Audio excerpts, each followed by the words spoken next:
c'est le niveau de cette appréhension qui va changer d'une personne à l'autre, à quel point la capacité, notre capacité de prendre la parole en public peuvent impacter notre carrière. On est en plein exercice de savoir parler à une personne.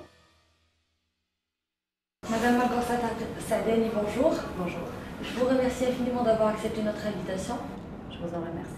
Alors le cœur s'emballe, la bouche devient sèche, la parole un peu hésitante. Nous avons tous connu un jour ou l'autre la peur de parler en public. Le trac, oui. Plusieurs personnes ont cette peur de parler en public. Pourquoi à votre avis? C'est une peur qui est tout à fait naturelle. C'est normal, ce n'est pas une situation la plus confortable qu'elle soit. Ça peut dépendre de beaucoup de facteurs. Tout d'abord, le parcours personnel de la personne. Est-ce qu'elle a déjà été habituée à faire ce genre d'exercice? Quand je parle du parcours personnel, ça commence à la petite maternelle, ça commence à l'école, bien sûr, pendant tout le parcours scolaire universitaire. Très souvent, c'est aussi dans le contexte familial, on demande à un petit enfant de sortir devant son oncle ou sa tante et dire un poème. Et ce sont justement ces premières expériences qui nous marquent d'une manière positive ou moins positive pour parler en public. Donc ça, c'est l'historique, disons, très personnel. Dans le contexte professionnel, il y a aussi le parcours que nous avons qui peut être marqué soit par des présentations extrêmement réussies qui marquent les grands succès, les points charnières de notre carrière, ou au contraire, ça peut être des moments où nous avons senti une certaine défaillance et donc nous les appréhendons. Donc cette expérience que nous avons accumulée va bien sûr jouer sur notre approche par rapport à la prise de parole en public. Il y a aussi notre nature profonde, notre propre caractère. Il y a des personnes qui sont plus timides que d'autres.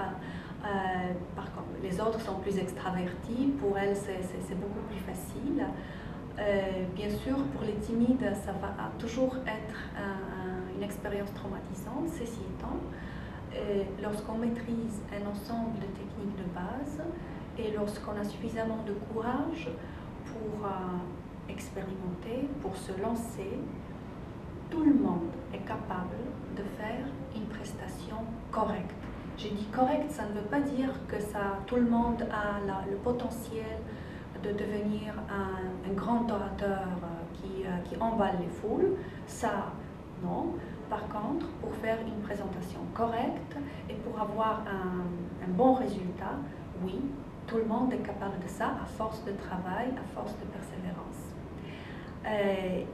Pour conclure, il y a aussi un troisième facteur qui est tout à fait naturel lorsqu'on parle en public, c'est la peur de l'échec. Tout simplement, la peur d'être ridiculisé, la peur d'être critiqué, la peur d'être jugé. Et tout cela, mis ensemble, fait que chaque personne, normalement constituée, appréhende la prise de parole en public. Maintenant, c'est le niveau de cette appréhension qui va changer d'une personne à l'autre. Une personne va ressentir juste un petit trac au départ et ensuite elle va déployer les ailes et elle va bien parler. Et une autre personne aura beaucoup plus de mal à se sentir à l'aise. Madame Sadeni, comment la peur de parler en public peut-elle impacter le cours d'une carrière professionnelle?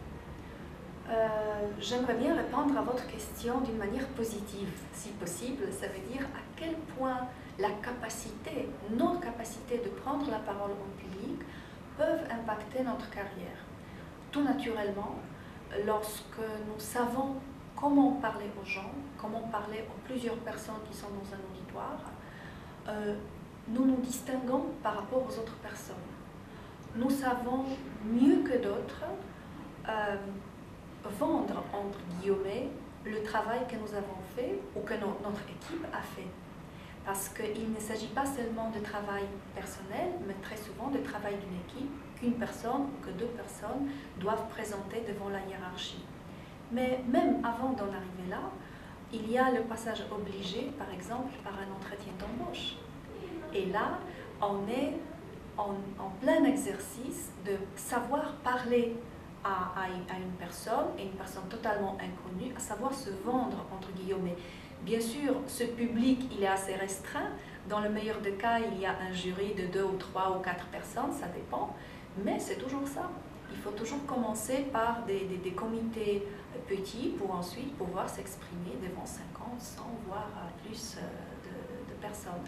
Donc, notre capacité de communiquer, notre capacité de bien argumenter, de bien présenter nos idées peuvent nous mettre parmi les personnes qui vont être promues, parmi les personnes qui vont être récompensées, ou si tel n'est pas le cas, nous serons parmi l'éminence grise qui sera toujours dans le coin en train d'attendre notre chance.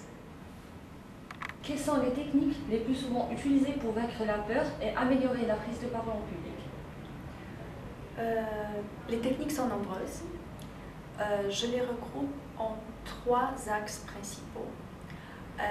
Le premier groupe, c'est la préparation rigoureuse de ce que nous avons à dire. C'est une étape très souvent négligée, on a l'impression de préparer, or c'est très souvent brouillon. On va les détailler juste après. Le deuxième groupe, c'est une mise en condition physique. C'est la partie la plus importante pour remédier d'une manière technique aux symptômes du trac, à savoir les tremblements, les rougeurs, la respiration, tout ce que vous venez d'évoquer peut être pallié par les techniques du deuxième groupe. Et ensuite, il y a le troisième groupe, c'est lui qui doit être travaillé dans la durée, ça ne peut pas se faire à 1 minute avant la présentation. Ce sont les techniques d'influence de mise en condition psychologique et qui agissent sur le long terme. Maintenant, pour revenir vers le premier groupe, à savoir la préparation rigoureuse de ce que nous avons à dire. Beaucoup de théoriciens, de praticiens de la prise de parole disent que l'impression que nous faisons sur les gens, elle est conditionnée à peine en 7% par le contenu de nos paroles.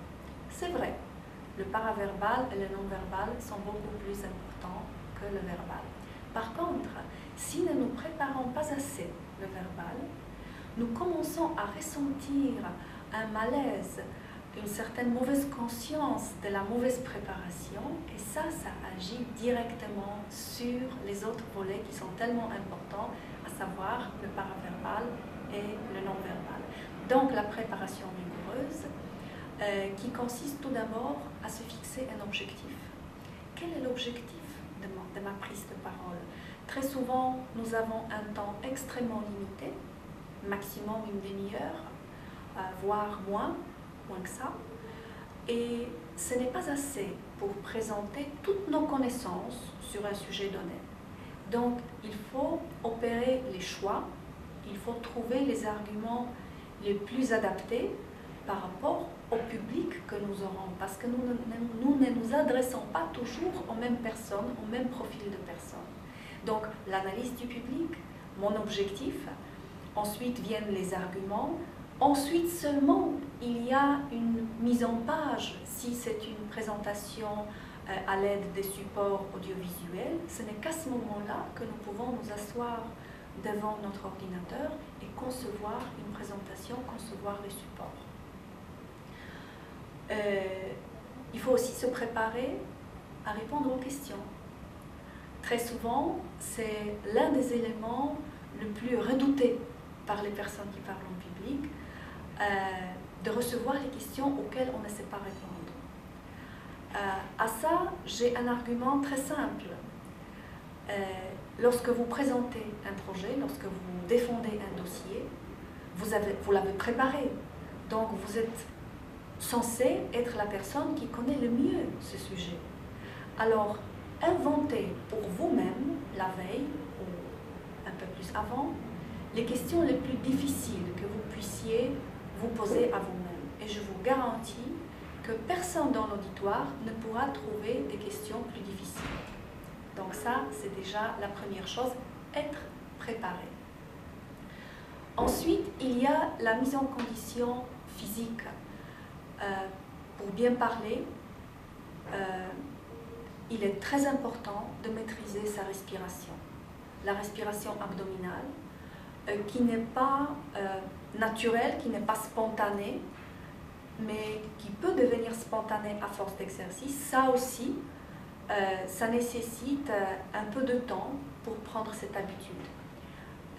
Les exercices de relaxation aussi, qui ont un double objectif, tout comme l'exercice de la respiration, c'est qu'en même temps ça permet de se calmer, justement de ne plus avoir cette impression que nous manquons d'air, et parallèlement à ça, ça permet de mieux articuler, de mieux poser la voix, de sorte à ce que nous soyons mieux entendus.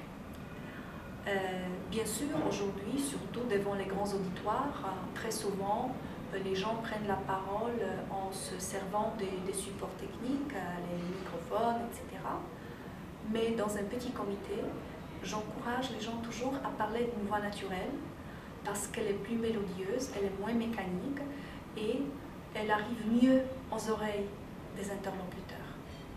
Donc, ces exercices-là permettent d'améliorer l'émission vocale et ce sont les exercices qui sont quotidiennement faits par les professionnels de la parole. Ça veut dire, par exemple, les acteurs, avant d'entrer en scène, ils font ça, les chanteurs qui font les vocalises, les journalistes, surtout à la télévision, à la radio, les hommes politiques, les gens justement qui doivent se servir de leur voix et de leur capacité de prendre la parole en public pour exercer leur métier. Il y a ensuite un troisième volet qui est le plus intéressant, surtout pour ceux qui veulent vaincre le trac d'une manière durable. Parce que le trac, c'est notre imagination qui emporte sur la réalité. Nous prenons nos craintes pour la réalité. Par exemple, on se dit, les gens vont être méchants. Les gens sont venus pour me ridiculiser. Et très souvent, ce n'est pas le cas. Les gens sont venus pour consacrer une demi-heure, une heure de leur temps précieux pour m'écouter. Pour moi, c'est une preuve de bienveillance, pas une preuve de méchanceté. Donc, il faut peut-être à long terme changer son attitude par rapport au public. En même temps, il faut se dire que les gens ne sont pas pareils. Il y en a qui sont plus gentils que d'autres, il y en a qui peuvent avoir une mauvaise journée, ils peuvent montrer une certaine impatience, surtout si je parle d'une manière ennuyeuse. Donc, un simple incident, s'il arrive, ne doit pas impacter tout le cours de ma carrière et mon appréhension par rapport au public en général. Pour se mettre en condition d'une manière psychique, donc on travaille sur nos peurs. Ça se fait dans la durée. Et bien sûr, il y a les aides minutes qu'on peut appliquer juste avant. Il y a ce qu'on appelle les ancrages, surtout les ancrages positifs, des ancrages visuels, auditifs, kinesthésiques, olfactifs même, et qui permettent, en un laps de temps très réduit, comme les sportifs que nous voyons dans les stades juste avant de commencer une course, ils ont le visage fermé, ils sont entre eux, ils ne voient pas tout le stade qui est en train de les applaudir. Ils se concentrent sur quelque chose. Et c'est justement ce quelque chose qui leur permet de s'accrocher à un souvenir positif, joyeux, à un souvenir de succès, par exemple, quelqu'un qui a déjà pris la parole en public et qui a eu des félicitations, des applaudissements, en quelques fractions de secondes, avant de passer de nouveau devant le public, il se remémore cette situation qui lui permet justement d'être plus calme, plus performant, plus confiant en lui.